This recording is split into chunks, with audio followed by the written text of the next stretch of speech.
Hello friends. आज हम संत कबीरदास जी के जीवन पर रोशनी डालेंगे। संत कबीरदास प्राचीन भारत के सबसे प्रसिद्ध कवियों की सूची में सबसे प्रथम स्थान पर आते हैं। उनका जन्म वाराणसी में हुआ।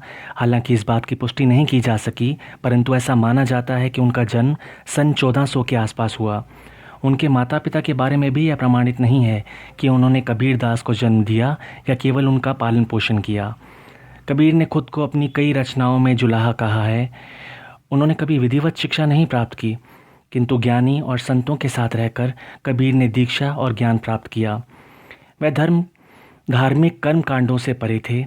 उनका मानना था कि परमात्मा एक है, इसलिए वह हर धर्म की आलोचना और प्रशंसा करते थे। उन्होंने कई कविताएं गाईं जो आज के सामाजिक परिदृश्य में भी उतनी ही सटीक हैं जितनी कि उस समय थीं। उन्होंने अपने अंतिम क्षण मगहर में व्यतीत किए और वहीं अपने प्राण त्यागे। कबीरदास की कुछ रचनाएं गुरु ग्रंथ साहिब में भी पढ़ी जा सकती हैं। उनकी कुछ रचनाएं इस प्रकार हैं। जब मैं था तब हरि नहीं, अब हरि हैं मैं नहीं। सब अंधियारा मिट गया, दीपक देखा माहें। अर्थात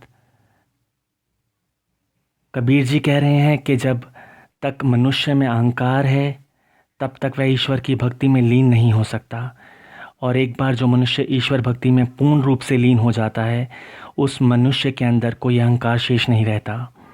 वह खुद को नगण्य समझता है।